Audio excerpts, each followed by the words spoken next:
நீதிமொழிகள் அதிகாரம் 2.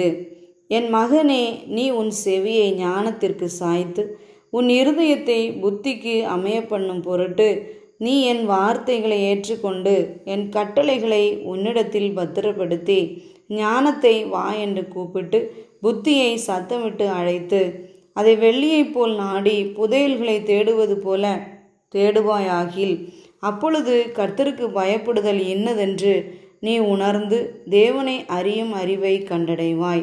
கர்த்தர் ஞானத்தை தருகிறார், அவர் வாயினின்று அறிவும் புத்தியும் வரும். அவர் நீதிமான்களுக்கென்று மெய் ஞானத்தை வைத்திருக்கிறார்.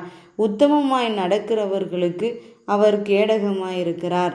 அவர் நியாயத்தின் நெறிகளை தற்காத்து தம்முடைய பரிசுத்தவான்களின் பாதையை காப்பாற்றுகிறார். அப்பொழுது நீதியும் நியாயத்தையும் நிதானத்தையும் சகல நல் வழிகளையும் அறிந்து கொள்ளுவாய்.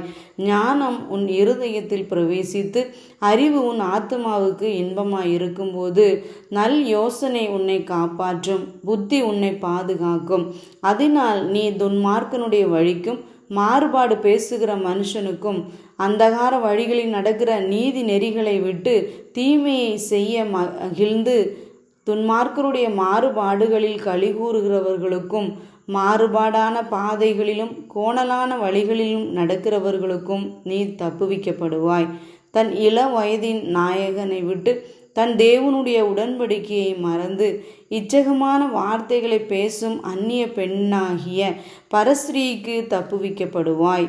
அவளுடைய வீடு மரணத்துக்கும் அவளுடைய பாதைகள் மரித்தோரிடத்திற்கும் சாய்கிறது.